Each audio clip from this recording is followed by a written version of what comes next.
Estamos começando mais uma leitura além das palavras, dando continuidade à nossa leitura do livro Os Intelectuais de Paul Johnson. Hoje, nós estamos num ambiente diferente, excepcionalmente estamos aqui no estúdio de mídia, do IALT, e hoje aqui faremos a nossa leitura, tá certo?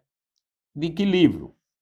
Como eu disse, Os Intelectuais de Paul Johnson, na nova edição que está sendo oferecida, certo? Foi trabalhada, está sendo oferecida pelo Clube do Livro Ludovico e pela editora Nova Fronteira. Essa edição aqui, uma edição muito bem feita, muito produzida, substitui uma edição antiga da editora Imago. Uma edição que estava com uma capa diferente. Essa aqui é a edição antiga, você pode ver aqui. Essa daqui é a antiga e essa daqui é a nova edição do Clube do Livro Ludovico e da editora Nova Fronteira, com páginas propícias para a leitura, inclusive à noite, capa dura. Edição essa que vem em forma de combo. Você ganha, além do livro, quando adquire além do livro, você também tem esse facsímile. Cada livro vem com um. No caso deste livro aqui, o facsímile é Intelectuais e os Totalitarismos entre o Brilho da Arte e a Sombra da Servidão. Além desse marca-texto aqui, muito legal também, referente à obra que você está em mão, né? Então, o marca-texto tem a ver aí com o livro. Tá certo? Eu indico bastante, na descrição que acompanha esse livro, eu indico você a fazer parte do Clube do Livro Ludovico. Eu faço parte, e eu queria mandar um abraço para todos que fazem o Clube do Livro Ludovico, que enviaram gentilmente um livro desses, né, para nós aqui, tá certo? Para o Leitura Além das Palavras, e já está aqui perfilando na nossa biblioteca, na biblioteca do Instituto Aliança, tá certo? Então, um abraço a todos. Sempre eu falo um pouco sobre o livro Os Intelectuais de Paul Johnson, que foi, né? O Paul Johnson, ele foi um historiador britânico, escreveu muitos artigos sobre personalidades históricas, polêmicas, inclusive artigos e textos sobre estes que são denominados intelectuais. Por quê? Porque esse pessoal arquitetou a idade moderna, né? Os intelectuais arquitetam praticamente todas as idades, mas a idade moderna é a idade dos intelectuais. Mas é na idade moderna que a universidade ganha este peso, vamos dizer assim, de formação de intelectuais, inclusive no âmbito secular, desvencilhando-se totalmente do modus vivendi eclesiástico, porque, não nos esqueçamos, a universidade começa dentro da igreja, praticamente dentro da igreja, tá certo? Quem funda a universidade são os cristãos, e a primeira universidade, na verdade, era um centro onde coincidiam ciências, saberes, mas tudo supervisionado pela Igreja Católica. Né? A primeira universidade se acontece nos moldes como nós a conhecemos hoje.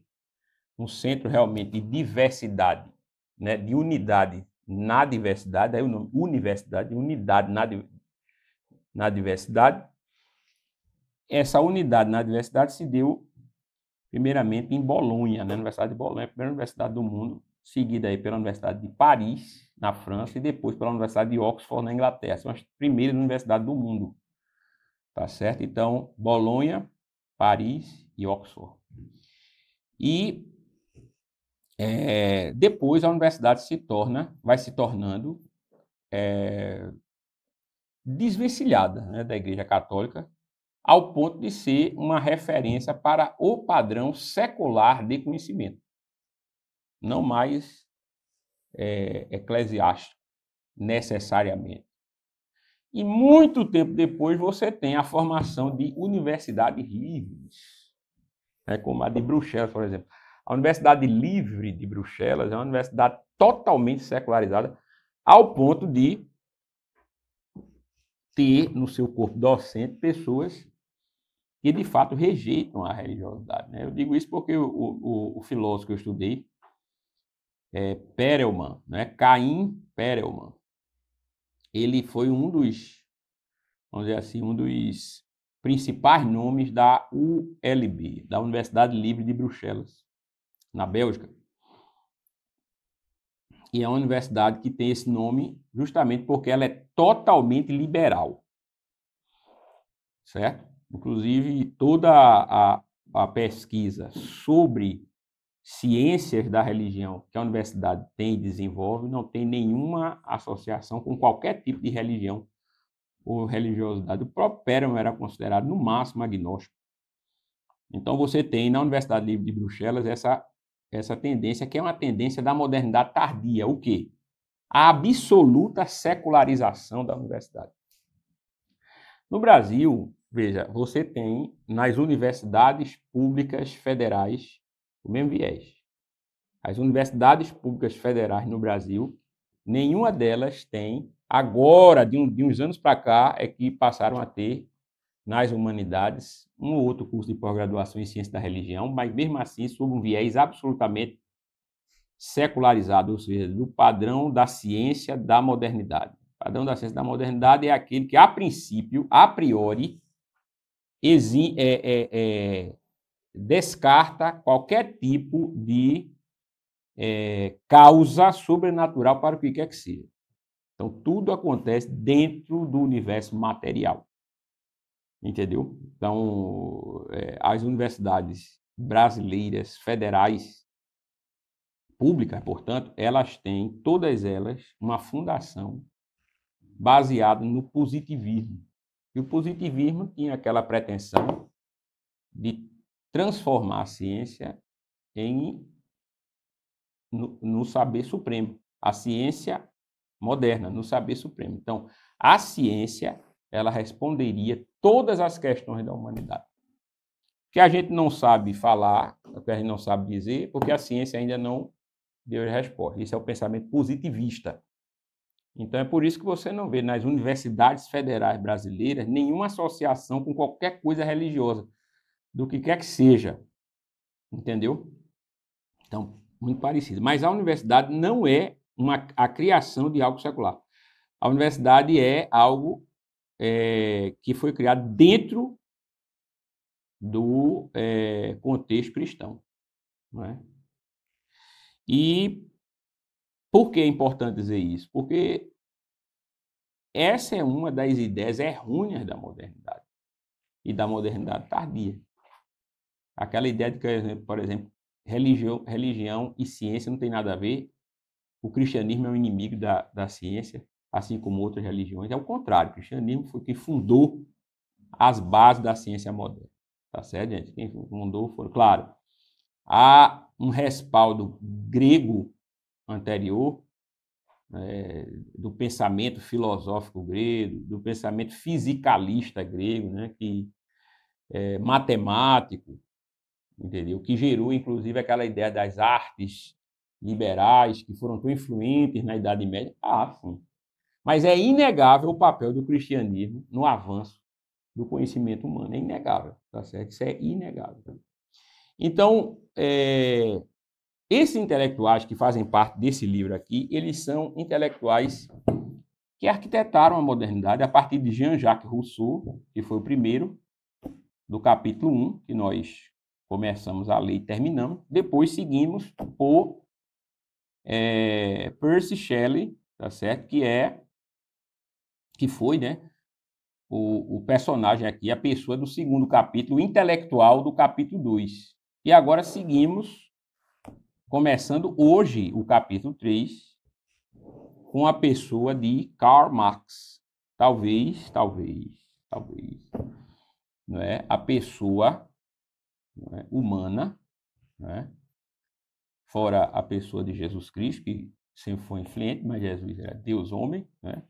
Uma pessoa divina, humana, mas Karl Marx, como todos nós, humano, é talvez a pessoa mais influente como homem do século XX, certo? A pessoa mais influente do século XX tenha sido Karl Marx. Tá? Ninguém, talvez, foi tão influente como Karl Marx no século XX. Né? Eu digo isso porque Karl Marx ele influenciou meio mundo.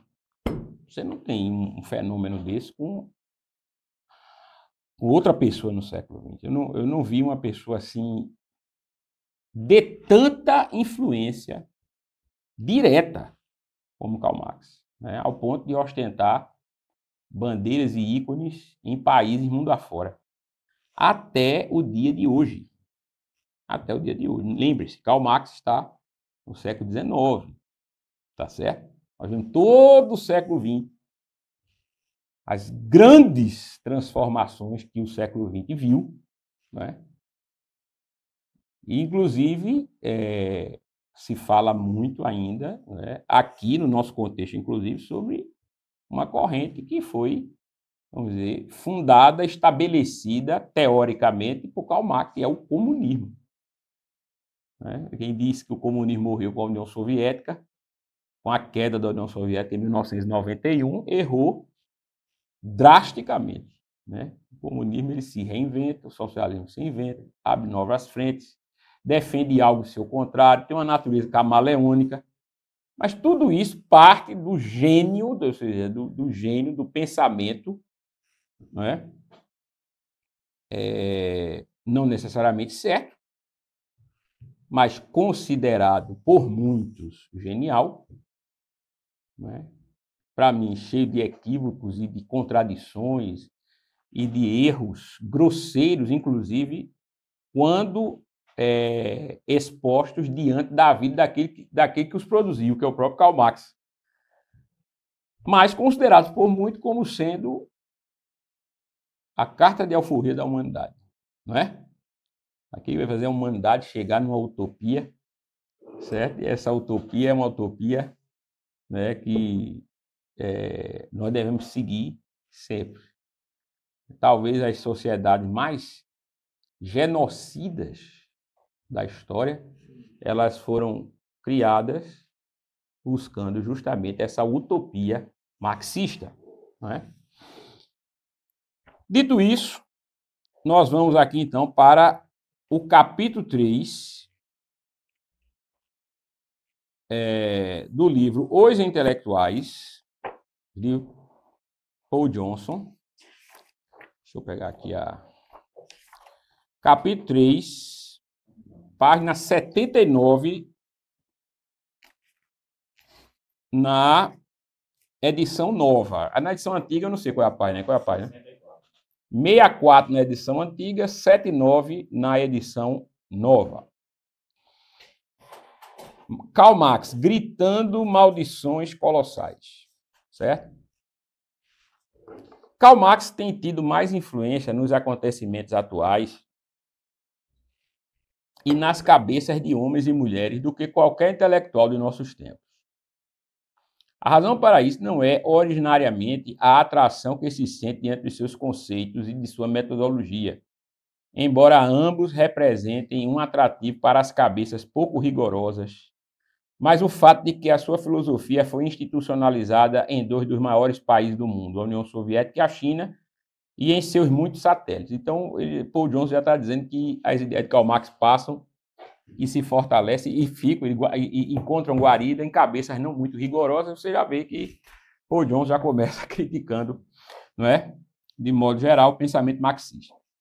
Nesse sentido, ele se assemelha a Santo Agostinho, cujas obras foram lidas de forma generalizada entre os líderes da igreja do século V ao XIII. E, por esse motivo, tiveram um papel preponderante na configuração da cristandade medieval. Mas a influência de Marx tem sido ainda mais direta, pois o tipo de ditadura que ele idealizou para si mesmo, como veremos, foi de fato levado a efeito, com incalculáveis consequências para a humanidade, por seus três mais importantes seguidores: Lenin, Stalin, Lenin, né? Joseph Lenin, Stalin e Mao Tse-tung, tá certo? Que nesse ponto foram todos eles marxistas convictos. Marx foi um filho do seu tempo, o meio do século XIX, e o marxismo foi uma filosofia típica do século XIX, pelo fato de se pretender científico. Aqui, entenda bem uma coisa, veja. No século XIX, gente, nós estamos vendo a máquina a vapor. Nós estamos vendo, presta atenção, a ascensão de uma nova teoria que vai dizer que nós somos o último estágio de uma cadeia evolucionária que começa com ancestrais em tempos imemoriais, ou seja, nós somos o último elo de uma cadeia evolucionária antiga. Essa ideia, ela ganha proeminência e preeminência na biologia, né, a partir do trabalho de Charles Darwin. Começa-se a especular, no século XIX, sobre o átomo. Inclusive, Shelley falou nos seus contos, nos seus poemas sobre o átomo. As suas ideias, né, você já tem a ideia do átomo. O átomo era teorizado. E, ao fim do século XIX, ele é constatado, né? Ele vamos dizer assim, descoberto mesmo pela ciência. Certo? O século XIX é o século das ondas de rádio. Certo? É o século em que nós conseguimos transmitir pelo ar informação. Então, veja, o século XIX é um século extraordinário, porque dá a base, né, daquilo que parecia que tornaria o homem senhor de si mesmo. A ideia é que a ciência, com a eletricidade, né, com as descobertas químicas de elementos e do próprio átomo, né, a verificação de sua existência, o avanço do chamado método científico, tudo isso parecia promissor ao ponto de que os otimistas viam, como é o caso do Auguste Comte, pai do positivismo, a ciência, eles viam a ciência como sendo o meio final da verdade. Quando se diz que Marx era filho do século XIX, Paul Johnson está falando nesse sentido, porque toda ideia ela buscava ter o rigor do cientificismo do século XIX. O que é o cientificismo? É aquilo que pode ser comprovado, está entendendo? Então, uma ideia que pode ser comprovada no mundo material, no mundo sensível, essa ideia tendia a ser aceita. Então, os círculos acadêmicos se voltaram para isso. E tudo que fugia do cientificismo acadêmico, material do século XX, era considerado superstição. E isso entram as religiões. Então, o período do divórcio entre a fé e a ciência se deu no século XIX. Estão entendendo? Não no século XX, no século XIX se deu esse divórcio entre fé e ciência. Veja bem, científico, entre aspas, era o termo mais convincente de aprovação para Marx, que ele usava comumente para distinguir a si próprio de seus vários inimigos. Ele e sua obra eram científicos, entre aspas. Seus inimigos não. Percebeu que tinha encontrado uma explicação científica do comportamento do homem na história análoga à teoria da evolução de Darwin. A noção de que o marxismo é uma ciência, de um modo que nenhuma outra filosofia nunca foi ou podia ser, faz parte da doutrina pública dos governos instituídos por seus seguidores, de tal forma que influencia o ensino de todas as matérias nas escolas e universidades desses países. Isso se espalhou pelo mundo não marxista, pois os intelectuais, principalmente os acadêmicos, são fascinados pelo poder.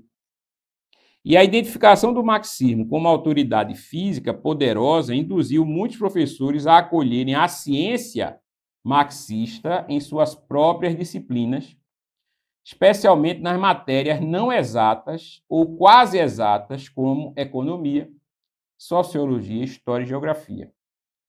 Sem dúvida, se Adolf Hitler, e aí estão as datas dele, em vez de Stalin, tivesse ganho a disputa pela Europa Central e Oriental, e desse modo impusesse sua vontade sobre uma grande parte do mundo, a doutrina nazista, cujos partidários também pretendiam que fosse científica, assim como a teoria sobre a raça que dela fazia parte, teria ganhado um falso brilho acadêmico e teria penetrado nas universidades pelo mundo afora.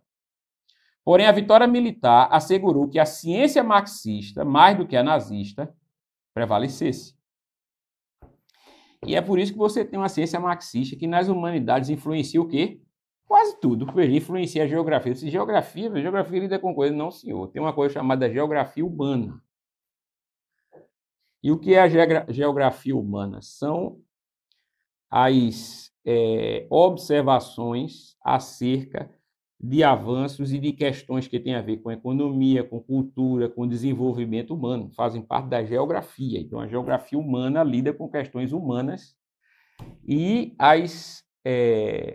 vamos dizer assim, as dinâmicas que têm a ver com entre o homem e o seu meio, certo? Como é que o homem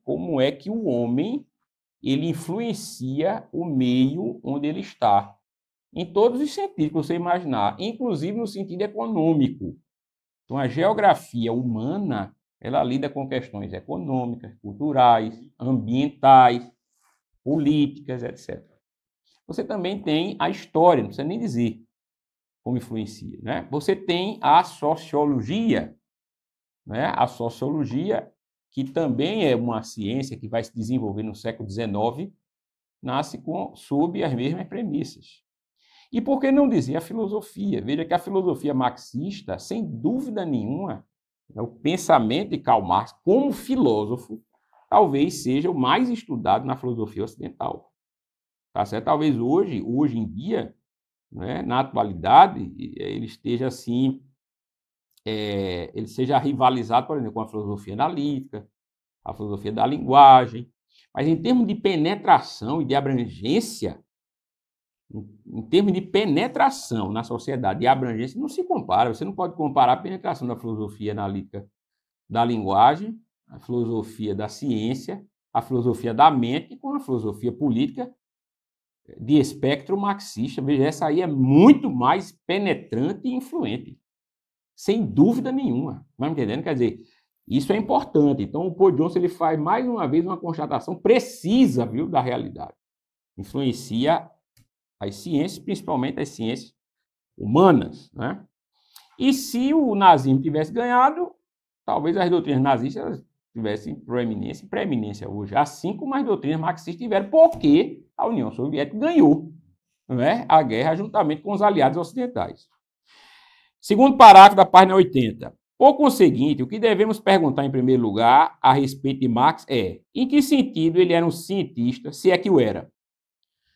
Ou seja, até que ponto ele estava comprometido com a busca do conhecimento objetivo por meio da investigação e da avaliação de dados. Então, a premissa pela qual começa Paul Johnson é saber até que ponto Marx era de fato científico, dentro dos modos que ele defendia, tá entendendo? Como é? Os modos da ciência do século XIX, ou seja, o cientificismo do século XIX.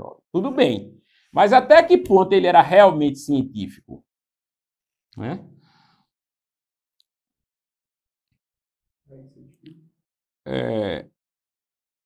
A esse respeito, a biografia de Marx o mostra originariamente como erudito. Ele descendia por parte de pai e de mãe da linhagem de scholars, né?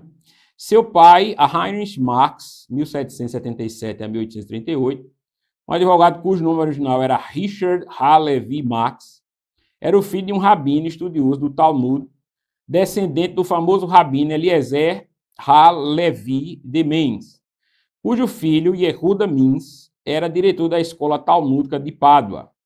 A irmã de Marx, Henrietta Pressburg, 1788-1863, era filha de um rabino que descendia igualmente de eruditos e sábios famosos. Marx nasceu em Trier, na época um território prussiano, a 5 de maio de 1818, sendo um entre 9 filhos, embora tenha sido o único filho homem a sobreviver até a idade adulta. Suas irmãs casaram-se, respectivamente, com um engenheiro, um livreiro e um advogado. A família era essencialmente de classe média e prosperava a olhos vistos.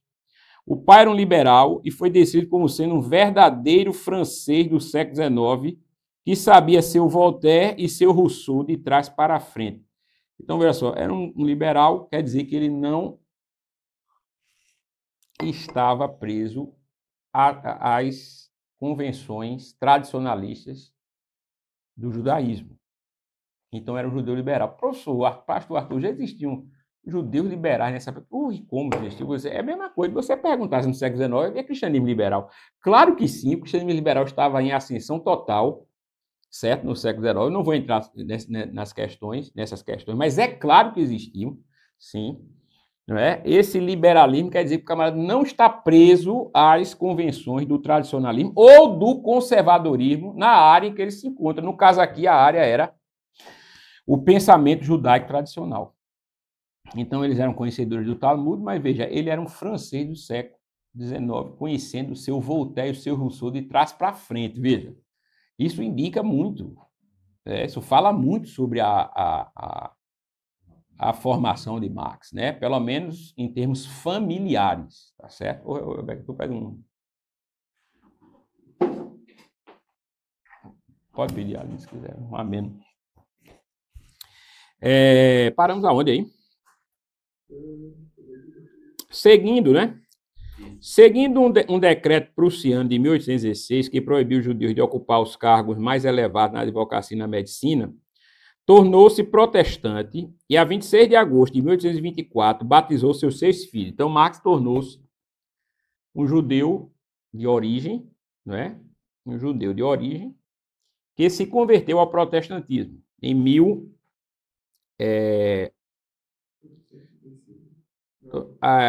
26 de agosto de 1824, certo?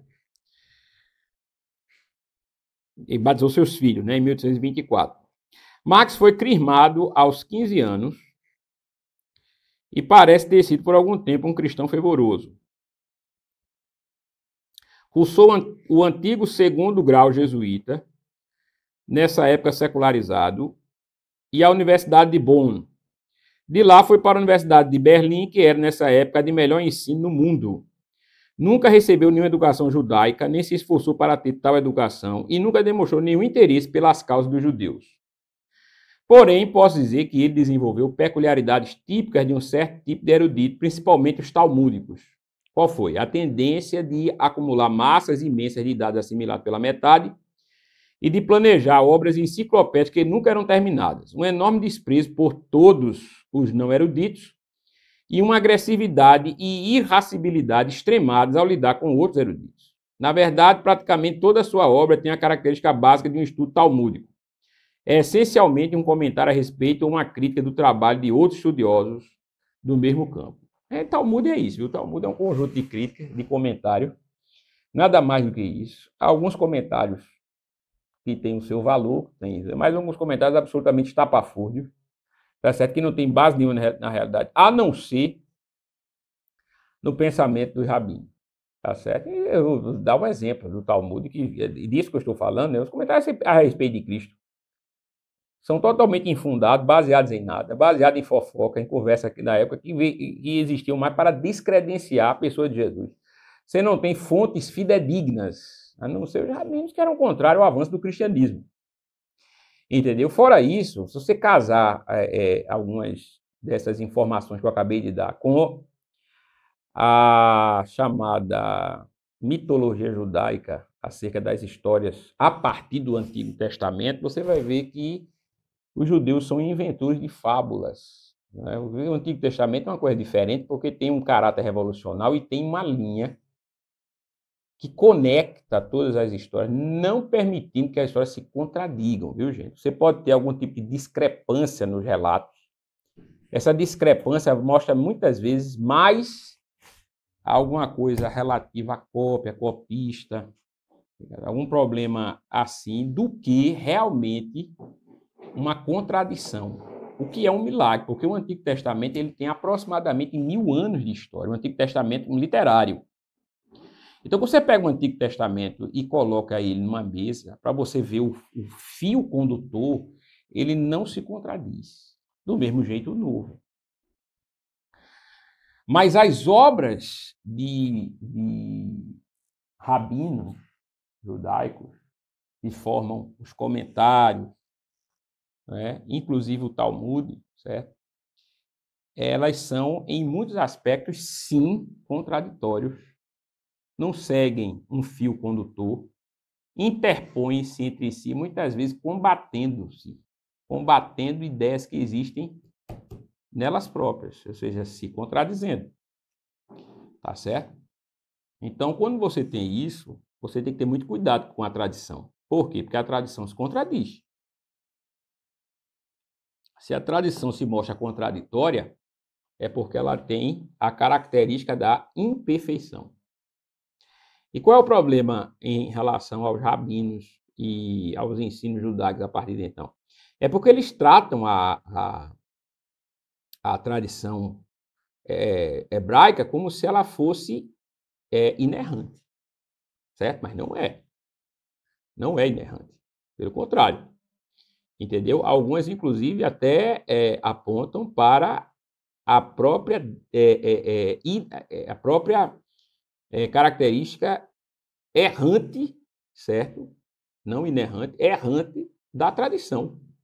Que é preciso ter cuidado com a tradição e que nós devemos atentar realmente para a Torá, ou melhor, para a Tanar, né? Que é a Torá, os profetas e os escritos.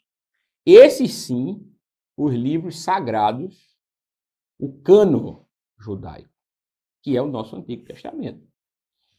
Tá certo? Então, é importante nós atentarmos para essas questões, a esses pontos, tá certo? Então, o que é que nós vimos até aqui? Marx era filho de scholars, não teve uma educação judaica, converteu-se talvez por conveniência, não sei se foi, mas talvez sim, batizou seus filhos, né? Durante um período considerado protestante, nunca se interessou pela causa dos judeus e era extremamente agressivo e irracível com outros intelectuais, pondo-se normalmente a criticar as suas obras e seu trabalho, o que é muito comum na área de intelectuais, tá certo? No campo dos intelectuais, o que? A crítica à obra alheia, né? Dizem que isso é uma coisa quase que necessária na filosofia, o camarada crescer criticando a obra dos outros, os erros, as falhas, etc. Entendeu? Marx se tornou um bom scholar, clássico, e mais tarde se especializou em filosofia, principalmente a partir do modelo hegeliano, de Hegel, né? Outro filósofo alemão. Não se esqueça, Marx é de origem alemã. Fez doutorado, embora tenha sido na Universidade de Jena, que tinha critérios menos rígidos do que a de Berlim. Parece nunca ter merecido um posto acadêmico. Em 1842, tornou-se jornalista no Rheinische Zeitung, jornal da Alemanha, e editou por 5 meses até que teve sua circulação proibida em 1843. Depois disso, escreveu para o Deutsche Französische Fachbücher, anuários franco-alemães, e para outros jornais em Paris, até sua expulsão em 1845, tendo ido depois para Bruxelas. Lá, se envolveu na organização da Liga dos Comunistas, cujo manifesto escreveu em 1848. Depois do fracasso da Revolução, foi obrigado a se mudar em 1849 e se estabeleceu em Londres, dessa vez para sempre. Por poucos anos, nas décadas de 1860 a 1870, esteve novamente envolvido em política revolucionária, dirigindo a Associação Internacional dos Trabalhadores.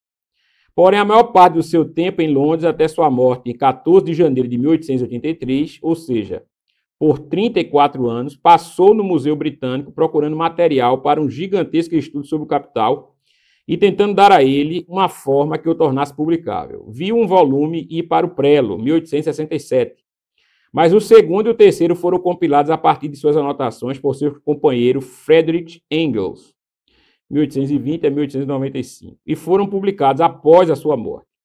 Marx, portanto, levou uma vida de erudito. Certa vez se queixou, entre aspas, sou uma máquina condenada a devorar livros. Fecha aspas. Mas, no sentido mais profundo, ele não era realmente um scholar, nem tampouco um cientista. Não estava interessado em achar a verdade, mas em proclamá-la. Havia 3 elementos constitutivos em Marx: o poeta, o jornalista e o moralista. Isso é muito importante. Isso é uma análise de Paul Johnson, que ele disse que Marx era o quê? Poeta, jornalista e moralista. Poeta, jornalista e moralista. Então, Marx tinha uma moral, certo? Tinha um senso de dissertação expositiva, descritivo da realidade, daí o seu senso jornalístico. E ele tinha um senso estético, ou seja, uma forma própria de encarar a realidade, de perceber como a realidade se constitui, que é tipo dos poetas. Então, você tem Marx, o poeta, Marx, o jornalista, e Marx, o moralista. Tá certo?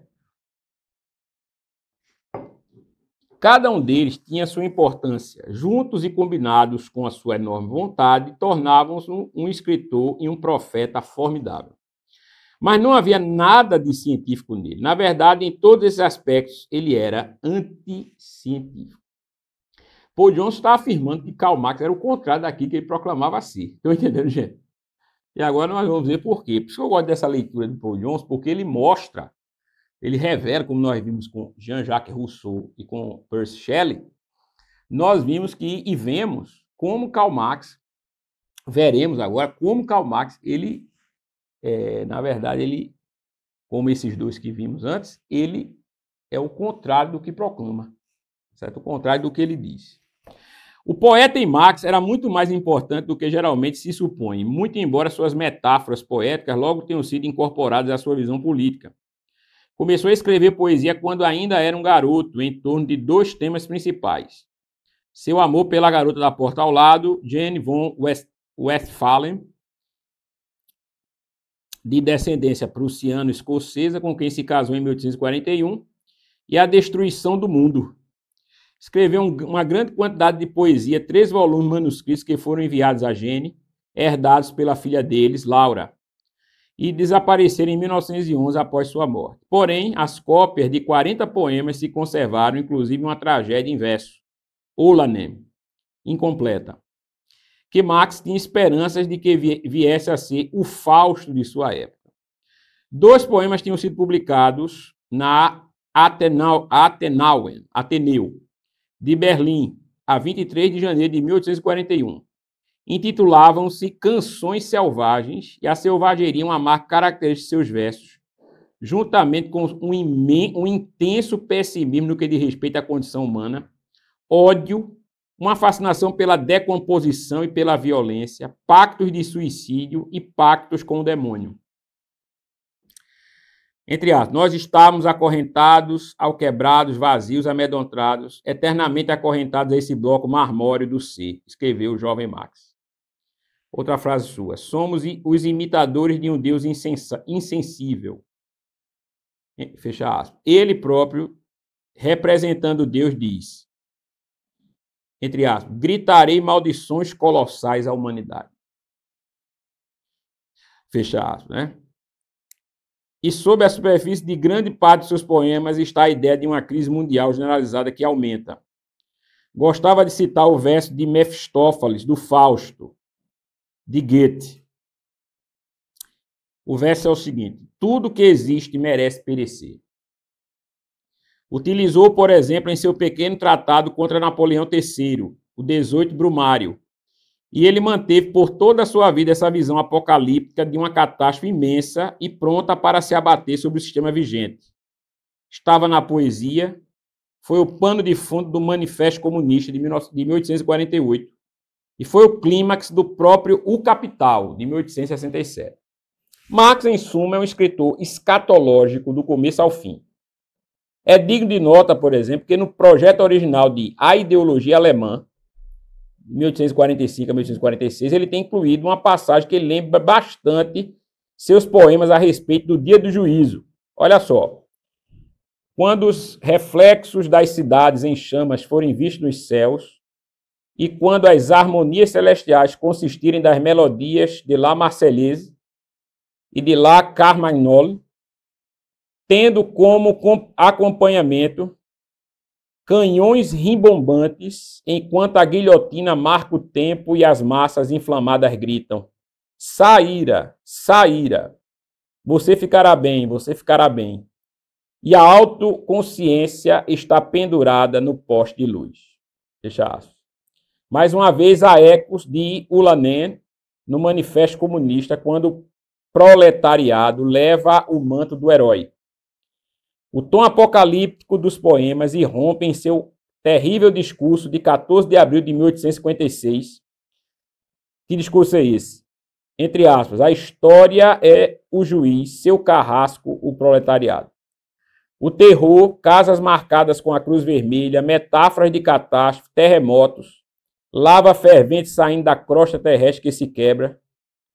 O que importa é que a ideia de Marx, de um dia do juízo, tanto em sua lúgubre versão poética, quanto, por fim, em sua versão econômica, representa uma visão artística e não científica. Essa ideia sempre esteve na cabeça de Marx e, como um economista político, ele trabalhou a partir dela, mas voltado para trás, procurando a prova que a tornava convincente, mais do que voltado para a frente, partindo de dados examinados objetivamente. E é claro que é o elemento poético que empresta à projeção histórica de Marx seu efeito dramático e de fascinação sobre os leitores radicais que querem acreditar que a morte e o julgamento do capitalismo se aproximam. O talento poético se manifesta de forma intermitente nas páginas de Marx, criando algumas passagens memoráveis, no sentido de que ele intuía mais do que deduzia ou calculava. Marx, até o fim, continuou sendo um poeta. Então, o poeta, ele tem uma visão de mundo particular. Essa visão de mundo particular, certo? A partir da vida e das experiências do poeta, quando se estabelece como regra geral, elas não são mais do que induções. Essas induções, elas são intuitivas, muitas delas. Então, Paul Johnson está certo quando diz que essa visão de mundo foi intuída por Marx, mas não necessariamente deduzida por ele. Ele a intuiu a partir das suas experiências, tá certo? Isso é importante, né, você ter em mente. Por quê? Que apesar da obra de Marx ser relativamente volumosa, e você ter, por exemplo, no O Capital, não é, a expressão mais conhecida do seu pensamento,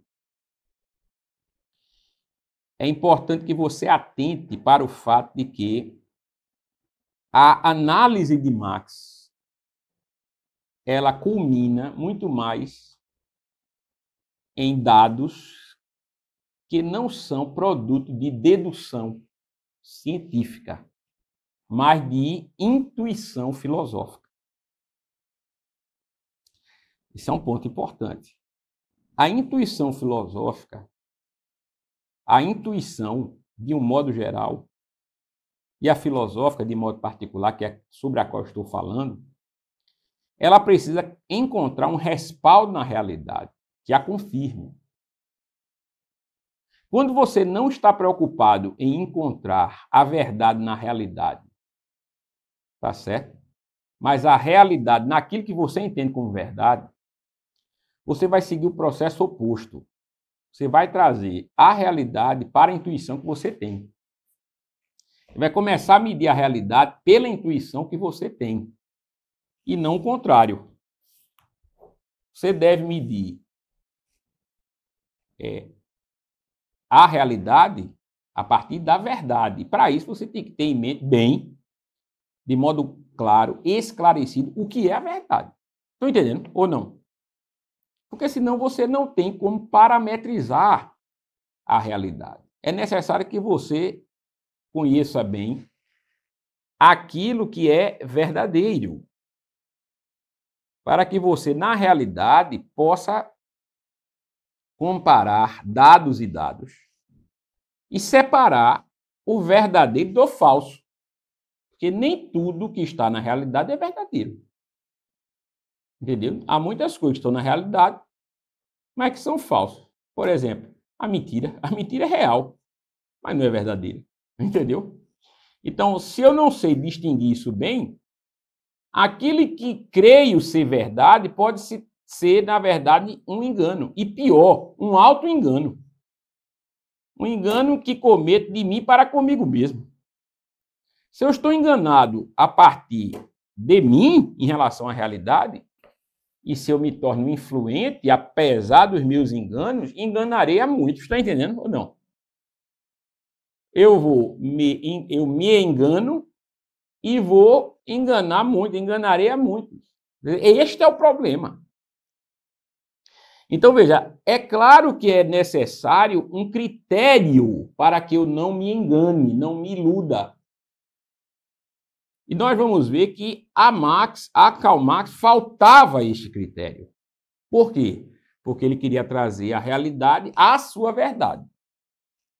Que, na verdade, não era a verdade em si, mas era a especulação que ele tinha sobre a verdade. Estão entendendo?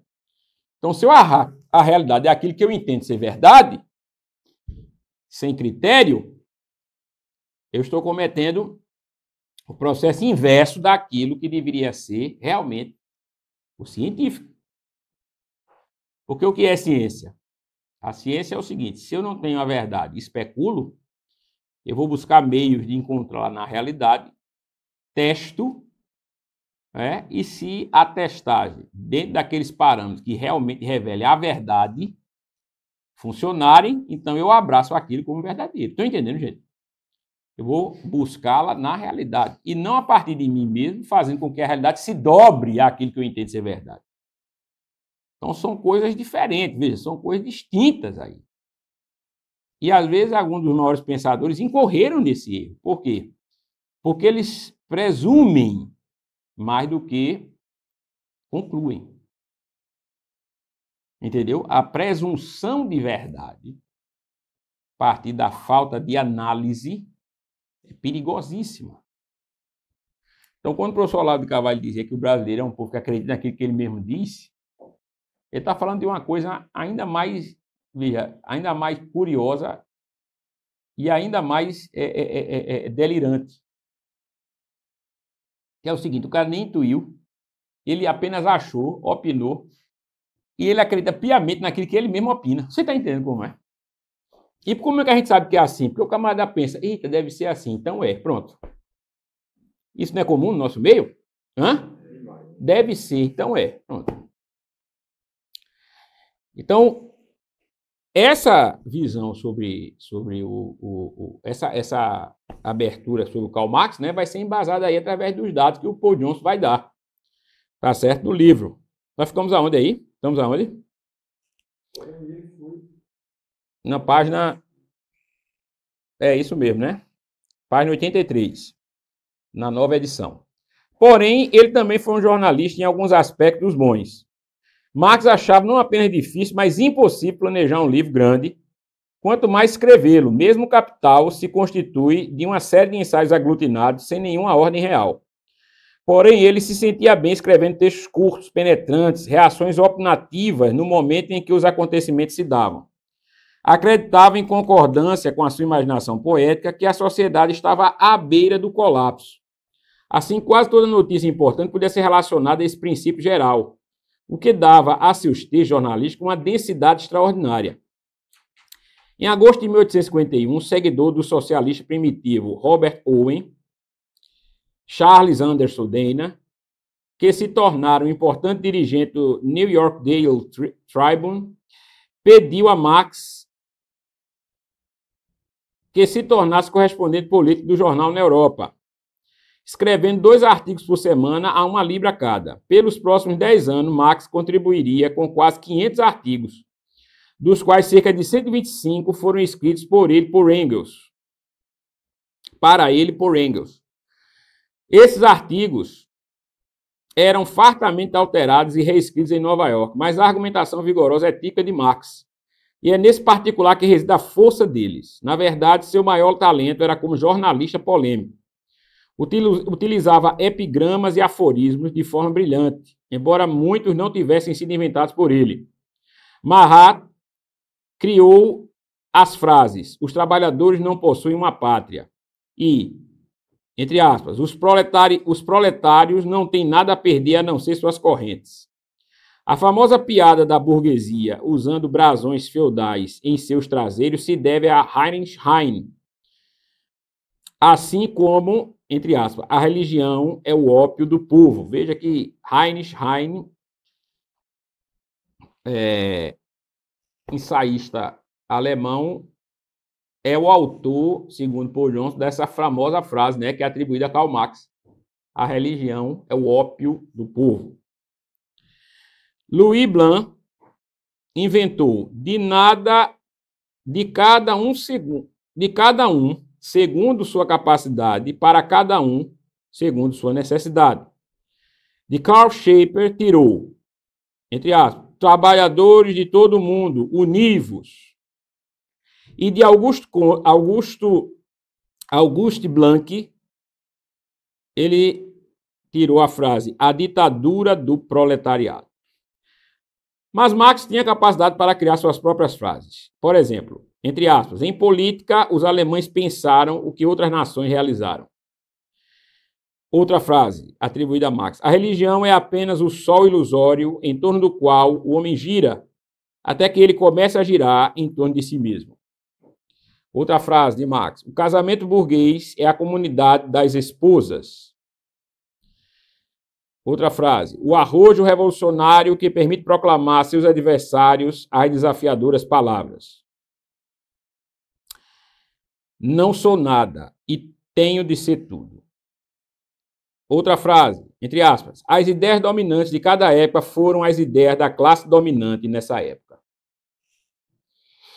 Além disso, ele tinha o raro talento de chamar a atenção para os ditos de outras pessoas e utilizá-los exatamente no momento certo do raciocínio, numa combinação que causava grande impacto. Nenhum escritor político jamais superou as 3 últimas frases do manifesto comunista, né? Estão aí, olha. Entre aspas, os trabalhadores não têm nada a perder a não ser suas correntes. Eles têm um mundo a conquistar. Trabalhadores de todo mundo, univos. Fecha aspas. Foi o olho jornalístico de Marx para o texto lacônico, para a frase incisiva, que mais do que qualquer outra coisa salvou do esquecimento toda a sua filosofia no último quarto do século XIX. Porém, se a poesia era responsável pelas imagens e o aforismo jornalístico pelos pontos altos da obra de Marx, sua base era o jargão acadêmico. Então, veja só, ele tinha, na verdade, isso é fato. Marx tinha uma escrita que se arvorava para parecer, como é que eu posso dizer? Autoralmente acadêmica.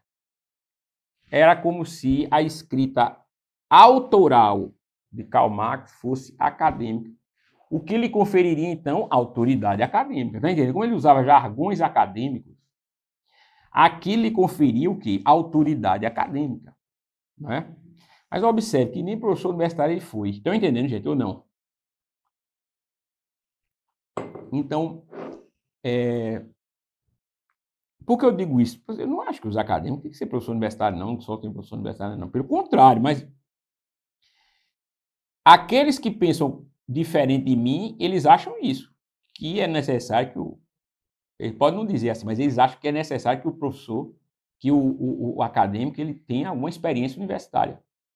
Pelo menos dentro da universidade. Por isso que disse Olavo, né? Exato, por isso que Olavo é uma das pessoas que são criticadas por ele. Mas o próprio Karl Marx, não é que ele não tenha frequentado a universidade, frequentou, tá certo? Mas ele não foi uma pessoa de vulto universitário. Nenhum. Tá entendendo? Marx era um acadêmico, ou antes, e pior, era um acadêmico fracassado. Um pretendente a professor universitário frustrado, ele desejava surpreender o mundo ao criar uma escola filosófica, que representava também um plano de ação destinado a lhe conferir poder. Daí sua atitude ambivalente em relação a Hegel. Marx diz em seu prefácio à segunda edição alemã de O Capital o seguinte, olha, entre aspas, declarei-me francamente um discípulo do grande pensador e, mais uma vez, entre aspas, me diverti com o uso da terminologia hegeliana quando discutia a teoria do valor. Porém, diz ele, seu método dialético, entre aspas, está em oposição direta ao de Hegel.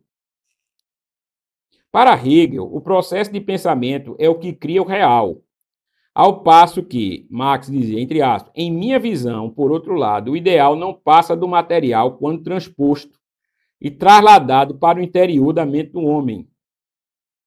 Consequentemente, afirma ele, nos escritos de Hegel, a dialética está de cabeça para baixo. Devemos colocá-la outra vez corretamente virada para cima, se queremos descobrir o núcleo racional que ficou oculto sobre o invólucro da mistificação. Isso aqui eu posso comentar um pouco depois, mas entenda, em linhas gerais é o seguinte, ele pensava de modo semelhante a Hegel em termos de dialética histórica, certo? Eu vou falar sobre isso um pouco adiante. Mas, segundo ele, a dialética histórica de Hegel estava invertida, certo? Esse processo, não é, ele estava invertido. Então, para Karl Marx, a ferramenta para a verdadeira liberdade não é você chegar a uma síntese histórica, é partir da síntese, certo? Então, a síntese é a sociedade amalgamada como estava, dominada pela burguesia, certo? Tendo os proletários como os novos escravos, os escravos da modernidade. E o que é que ele queria fazer? Ele queria, a partir dessa síntese que vem lá de trás, que sempre existiu na sociedade, ele queria abrir caminho para a compreensão de uma dialética material entre a burguesia e o proletariado. E essa dialética material, ela precisava primeiro evidenciar-se, ao contrário do que, vamos dizer assim, estabeleceu dentro dos seus próprios parâmetros o pensamento de Hegel. Então, ele queria evidenciar a luta de classes, que é o ponto fundamental de sua dialética histórica materialista. Então, as forças históricas, sociais, né, dentro da sociedade, que estão contrárias, o que são contrárias, e que formam a sociedade, são aquelas dos oprimidos e dos opressores. Quem são os opressores? Os burgueses. Quem são os oprimidos? Os proletários, ou o proletariado. Estão entendendo, gente? Então, a partir desse pensamento dialético, né, é necessário, então, se compreender que esse primeiro passo de conscientização é aquilo que ele buscava. Para quê? Para que essa luta de classes ela seja vencida pelo proletariado. Né? Que o proletariado ponha, de uma vez por todas, a burguesia, certo, no seu devido lugar. E que não haja mais o domínio da burguesia, mas que a sociedade redunde na ditadura do proletariado. E essa ditadura do proletariado tinha por objetivo realmente fazer com que o homem tivesse tudo em comum com o seu semelhante. Daí o nome comunismo. Estão entendendo, gente? Então, a resposta ela não estaria, veja, nas ações ou naquele que foi revelado por um Deus absoluto ao fim da história. a resposta estaria sendo construída através da mão do próprio homem, onde ele tomasse consciência, a partir do proletariado, de que ele era o senhor da sua história. Entendeu? Então, o homem construiria a sua própria história de liberdade, de fraternidade e daquilo que é comum. Então, nesse aspecto, o pensamento de Karl Marx, ele se diferencia do de Hegel. Se assemelha no sentido de que existe um processo dialético, tese, antítese e síntese. Mas esse projeto dialético, ele está invertido se compararmos Marx com Hegel, certo? A posição é a contrária. Nós estamos caminhando agora para na época de Marx, estávamos caminhando para uma evidência dessas classes opositoras, a partir do trabalho de Karl Marx, a burguesia e o proletariado. E a partir dessa evidência, a tomada de poder pelo proletariado, para que não houvesse mais classes.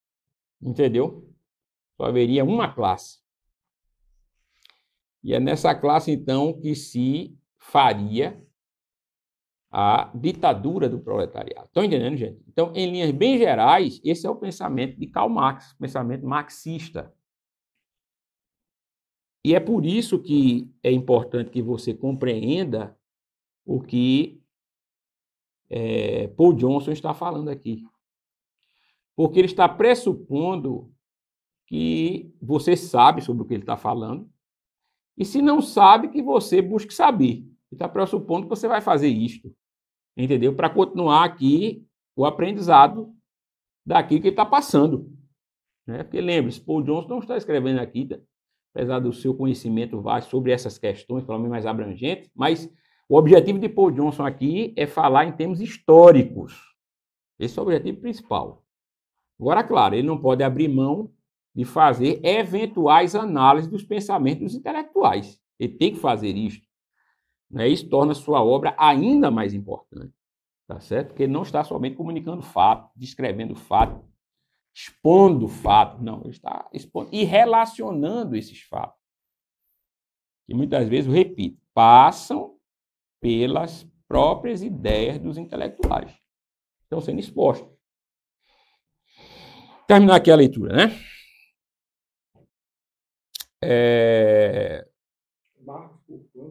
Marx, portanto, perseguiu a fama acadêmica a partir de sua sensacional descoberta da falha fundamental no método de pensamento de Hegel, a qual permitiu substituir todo o sistema hegeliano por uma nova filosofia, na verdade, uma superfilosofia, que tornaria obsoletas todas as filosofias existentes. Mas ele continuou a admitir que a dialética de Hegel era a chave para a compreensão humana, e não apenas se utilizou dela, como se manteve preso a ela até o fim da vida. Isso porque a dialética e suas contradições explicavam a crise universal aguda que tinha sido sua visão poética original quando era um adolescente. Como escreveu até o fim da vida, 14 de janeiro ou março de 1833, os ciclos comerciais representam as contradições inerentes à sociedade capitalista e darão lugar, entre aspas, ao ponto culminante desses ciclos, uma crise universal. Isso vai incluir a dialética nas cabeças até mesmo dos novos ricos do novo Império Alemão. De certa forma, ele não estava errado, não, porque o que a Alemanha produziu no século XX foi um nacional-socialismo, foi um socialismo nacional. E até hoje você tem essa discussão se o socialismo nacional alemão ele era de esquerda ou de direita. Veja, algumas posições parecem levar o nacional-socialismo alemão para a direita, mas outras são fundamentalmente baseadas no pensamento marxista essencial. E vou dizer mais, há quem diga que os russos, não é? Quem diga que Hitler achava que os russos não tinham entendido Karl Marx. Ou, né, eles usavam a figura o pensamento de Marx, né? E às vezes se diz isso, de modo equivocado, porque Marx ele teria errado, segundo os nazistas, em um ponto, né? Não é que o Estado é superior aos homens, aos cidadãos alemães, é que o Estado é a cidadania alemã, ou seja, é composto dos cidadãos alemães, não é uma entidade superior, amorfa, sem forma, né? Quando você vai pegar os comunistas, eles veem o Estado como sendo algo superior aos homens. Você viu Carmen Lúcia falando agora que o Brasil não pode ter 200 e poucos milhões de tiranos soberanos. Ela disse, o Brasil não pode ter 200 e... que é a quantidade de brasileiros, né? De pequenos tiranos soberanos. Aí ela fez assim, soberano é o Estado brasileiro. Sim, mas o Estado brasileiro é composto de quem? Entenda. Quando ela diz assim, soberano é o direito do Estado, é o Estado. A fala dela tem fortes conotações marxistas, que coloca o Estado como uma superentidade acima dos homens. Estão entendendo? Veja, isso diferia de como os nazistas olhavam o Estado, porque os nazistas olhavam o Estado como sendo composto pelos homens. Então, Hitler dizia assim, nós somos o Estado. E isso é para que as pessoas tivessem uma noção de pertencimento ao Estado e quisessem ser cidadãos do Estado alemão. Quem não fosse cidadão era pária, excluído. Então, dentro do marxismo, o que você tem e é por isso que eles chamam de camarada, né? Camarada. Você tem uma camaradagem que é uma fraternidade, certo? Para que o Estado sempre esteja fortalecido. Mas o Estado é aquela entidade sem forma que está sobre todos os homens, não é composta deles, mas está sobre eles. É como se o Estado fosse um conjunto de burocracias, certo? Um conjunto burocrático de normas que se colocasse, estivesse, de fato, no lugar de Deus, ao qual os homens deveriam obediência irrestrita. Irrestrita. Aquilo que se estabelece como sendo um paradigma. O Estado é o paradigma de todos os homens. Então, o Estado de que forma? O Estado através das suas faces. Uma delas é o direito. Então, o que é que os homens têm que seguir? Os homens têm que seguir o direito estatal. Estão entendendo, gente? O direito que o Estado aceita, que o Estado admite. É isso que os homens têm que seguir. Eles não podem pensar nada diferente daquilo. Se pensam diferente daquilo, estão pensando contra o Estado. Entendeu? Eles estão pensando contra essa entidade que dá sentido à vida de todos eles. Então, em linhas bem gerais, essa é uma maneira de você compreender o pensamento marxista e compreender aquilo para o que Marx se lançou durante toda a sua vida. Compreendido? Isso? Então, veja, essa leitura é uma leitura rica, certo? Para você entender história e cultura do pensamento ocidental a partir da visão de intelectuais que foram arquitetos dessa modernidade, inclusive da modernidade tardia que nós estamos vivendo. E agora estamos lendo o livro Os Intelectuais, Paul Jones, capítulo 3, especificamente Karl Marx. Ficamos aqui na página 85 na nova edição e na antiga. Qual foi a página aí? 69, tá certo? E eu queria aproveitar essa leitura para, mais uma vez, convidar você a participar do curso online de teologia, também todas as quartas, às 20h30, às 8h30 da noite, certo? O link de inscrição acompanha esse vídeo, ok? Curso online de teologia, estamos vendo atualmente o projeto joanino. Então, nós temos planos trimestrais, semestrais e anuais. Clique no link, se informe, indique para os seus amigos. E também para o estudo para a nossa leitura da Bíblia, a Bíblia comentada todas as sextas-feiras, ao vivo, às 19h30, a Bíblia comentada. Estamos lendo do Gênesis ao Apocalipse, comentando, né? Já chegamos aí em Gênesis, chegamos em Gênesis 12, não foi?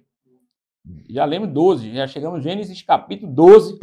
As aulas, tanto da Bíblia comentada como do COTE, curso online de teologia, ficam salvas para os alunos, tá bom, gente? Então, valeu por hoje e até a próxima quarta com mais uma leitura, um programa Leitura Além das Palavras, tá bom? Até quarta, Deus abençoe, valeu.